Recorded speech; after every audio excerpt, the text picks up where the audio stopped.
I'm here quickly to explain that my mic was fucked up in this video for some reason, but also there's a 7-day premium giveaway going on, so don't forget to like this video, comment your in-game name, and also, if you're at it, go check out my Twitch because I do stream every day. I mean, there's a 10 million silver raffle going on there for channel points, and also this 7-day premium, an extra one.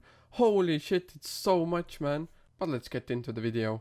So now that you've done your tutorial in Mountain Fort, you can actually choose where to go. You can go to Martlock, so Highland Cross, to Thetford, to Swamp Cross, to Fort Sterling, to Mountain Cross, to Limhurst, to Forest Cross, and finally to Bridgewatch to Step Cross.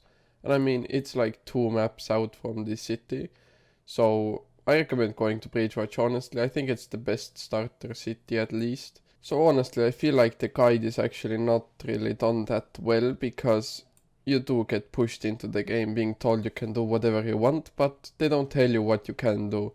So I'm gonna show it for you. First of all, if you're confused by the UI up here or down here or on the side, you can actually go view my other video called The Beginner's Guide, because there I explained what the UI does. But now let's get into the content. So first of all, I have to find the guild finder right here on the 4th button, and here you can just search for guilds, because you know you do want to get some support at the start so you can get your questions answered fast and shit. Let's actually filter it out. Let's go for the English language.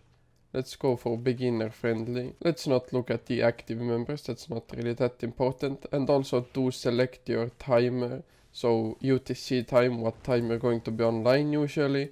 And the UTC timer is on the bottom right of your screen, so you can always track that. So let's put this in for now.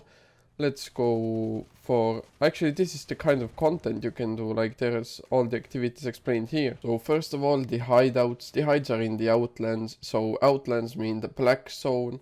The black zone is the bigger part of the continent up here, or the bigger continent I mean. The smaller one is the royal city, the royal continent. But yeah, as you can see, the black zones are bigger, but the black zone is a full PvP zone, so you know, you don't want to get into that instantly. Now, the hideout in the Roads of Avalonian. There is a Roads of Avalonian in this game. I mean, if you want to know what it is, I have a guide on that as well. I'm not gonna explain it separately. I don't recommend going there as well as a beginner, cause it might be pretty difficult to get around. The open world PvP ganking means that you do black zone or red zone running around, killing people, fighting, catching the solo players that are trying to transport their gear, shit like that. The ganking part here doesn't mean that you're going to go sit in the yellow zone and gank random people for 2 hours, just like Swole Benji does, but I mean, it's a start, you know. Now you have the faction warfare. I have a guide on that as well, faction warfare, how to do it, what's it all about. For that you have to go to your faction commander in your city, so this is the Bridgewatch commander. You can see it on the map as well with this faction enlistment icon here. Click on it, click enlist and flag, and you can actually buy rewards doing faction content. So this chest gives you a lot of fame and a lot of different things, silver. You know, you can get a lot out of it, but you can straight go for the beast hearts and sell them on the market, but I wouldn't recommend it. There are also other rewards, but all of them are pretty shit, so I wouldn't take them. If you want to learn more about faction, just as I said, go to my old tutorial, I explained everything there. Now, you have the Crystal League. The Crystal League lethal and the non-lethal is down here. Basically, what it is, you gear up with 5 people or a little bit more, 10, 20, and you go to fight in an arena. It's basically a 5v5 or a 20v20, 10v10 I mean. It's basically just capturing 3 objectives, running around, fighting the other group. I mean, it's pretty fun, but I wouldn't do it as a newbie. Now you have the large scale PvP. I wouldn't also do that as a newbie, because you're gonna get confused on what's going on. Large scale PvP is usually like 50 versus 50 people, or 100 versus 100, so I mean, you can already guess you're gonna be pretty confused. You're gonna be like Udemy trying to cull content. Now you have the Hellgates. The Hellgates are a 2v2, 5v5, 10v10 content. You basically go into a demonic portal, fight the mobs, fight other players, and you just get a lot of loot out of it. But as I said, people there are real sweaties, and I wouldn't go there if I were you, because you're gonna get fucked, you're gonna lose all interest in the game. Honestly, I'd rather eat ice cream with my front teeth rather than do Hellgates, so I mean that should say a lot. Now you have the PvE in the safe zone. So PvE means player versus environment. This is the safe zone version, so it's the blue zone and yellow zone. I mean, you're not gonna get killed there, you might get downed, but you won't get killed, so it's good for starters. You can also do it with the guild you find here, so if you put PvE on, you can find guilds that do it in the safe zone. So if we go down here, you have the PvE in the PvP zone. This is red zone or black zone. Places you can die, so don't do this at the start, you're gonna, get fucked when you see someone that's chasing you. Now the hardcore expeditions, I mean, who the fuck does those? You can do them, it's basically doing dungeons in the blue zone, trying to do them fast and good, but it's not really that great, I think. Now the hardcore expeditions, you basically go into a dungeon with a bunch of randoms, with 5 people max, and you just push through it as fast as possible for extra rewards. I mean, there's nothing else to it, you just pick up silver, it's really shit in my opinion. So, I'm just gonna go past it. Javelonian, Raid, PvE. This is basically a huge ass dungeon that you can go into with a 20 man. And you just go in there, demolish all the mobs, get your repair bill up to 2 million like Melfuria, and basically get fucked. I mean, who wouldn't love it, right? I recommend this content if you've been playing the game for a bit already and you know how to dodge shit. Otherwise, don't do this. Now crafting and gathering, I mean this is a late game shit as well, but you know the basics of it, I'm gonna explain it as well, so let's skip past that. So now that you know what you can do in Albion, I mean there's like 20 more thousand things you can do. Roleplay in the market for silver. You can also roleplay as a hooker, but you know that I wouldn't do it. So now I'm gonna explain the zones. So basically, in the blue zone that we got down here in the Royal Continent, the Royal Continent only has blue zones, yellow zones and red zones, but the Outlands has black zones, and it also has a couple of cities in the middle of it. So for example, Arthur's Rest, and what do we have up here? Morgana's Rest, like these are safe zones, and the skulls or the markings on the maps are world bosses. So in the blue zones no one can kill you, no one can touch you, no one can hurt you apart from the mobs in the static dungeon that Swole Benji told you to do with your tier 4 gear. But I mean, other than that, let's move to the yellow zone. The yellow zone, I mean it's a pretty safe zone. People can actually down you here if they're flagged for another faction than you are, or if they're flagged as a player killer. I mean the way you do it is basically you dismount, look on the top left and press on this shitty little shield right here, and if you want to go back you just press it again. It charges for a bit, but it's really not that long. In the red zone you can get killed by player killers and other faction flagged people, so I mean I wouldn't also go there as a newbie. Yellow zones are the most I would go to. But also you can go with a 4-0 set to black zone and farm, it's not worth much, but you still need like a couple of million to start doing real content in the black zone. Now with the black zone, everyone apart from your guild and alliance can kill you, so don't go to it. I also have a guide on the black zone, so make sure you check that out as well. Otherwise than that, I think that's all about the zones. So you can track your stats by clicking onto the stats here. You can actually see everything you want to see, your total fame, silver, kill fame, mob fame, you know, basically everything. You can also see your kill feed, what people you've killed. Like as you can see, I'm just that cool. I never die with good gear, I'm just that swagger basically. I also have a guide on how to buy shit from the market, so go check that out. I'm going to actually link them all in the description just so you could get them easier.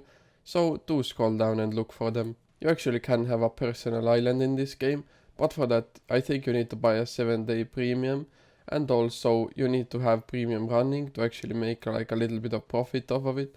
But I mean other than that, I do have a guide on it, so go check out the description. Now I'm gonna explain the gathering as well, so let's go to the fame destiny board right here. Let's scroll down. Also I'm gonna explain this quickly. Auto respec, if you press this, then all of the fame you're gonna get is gonna turn into combat credits. Basically, combat credits. What are they? I mean, they're basically points you get when you've leveled up one gear set and you still use it to get fame. All that extra fame that isn't being used for leveling up is going to be put into combat credits. I can't remember the rate really, but it's not the greatest, it's not the shittiest. But if you put auto respec on, it's gonna take your silver and turn it into combat credits. I wouldn't do this. Stay away from this button, honestly, if you're not rich. The auto learn button, you can press this on to instantly learn anything, and you also do have to go to the separate node or tree and press auto learn down here. So don't forget to do that if you want to do something automatically. Let me just learn that. You get 30 learning points per day with premium and 10 with non-premium. I mean, makes sense, I think. But now if we scroll down here, you can actually see the gathering nodes go deeper and deeper and deeper. So, how do you gather? Basically, you just gotta level up these tools. I mean, it's self-explanatory. Gather, medium, height. Just level it up, you know. And you can get to the next tree to get a higher tier tool. And then you gotta level it up all the way. But I recommend using learning points, otherwise you're gonna be stuck. Like, you won't be able to level up gathering if you don't use learning points, so do use them. But I also wanted to say, if you have a tier 6 knife, you can take tier 6 and lower hide with the skinning knife. You won't be able to take tier 7 enchantment 1, enchantment 2, enchantment 3 and tier 8. You can only take tier 7 flat without any enchantments. So you can go one tier higher with gathering, but you can't take the enchanted one tier higher. Makes sense in my opinion. You also want to poke a food with it, so I recommend taking the pork pie. You get more gathering yield with it and your max load is higher, so you don't have to deposit that fast. And it's pretty good.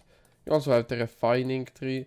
Like, I've made videos on most of them, but I'll just forget to link some of them, so go check out my channel probably. But now you want to come over to the crop farmer, herbalist. This is what you can do on your own island. Grow animals as well.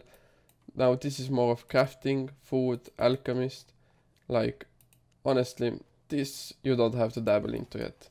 But I quickly want to say, from this point onward, this right green line goes into crafting. Everything that goes further than here is crafting, so you don't need to pay attention to the right side of it.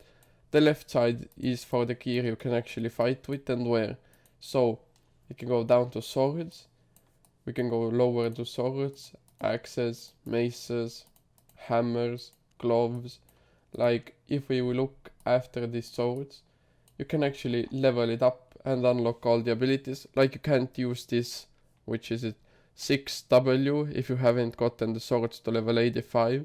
So you do need to level the swords up. It will take quite a bit of time, but I mean, it's not that hard in my opinion.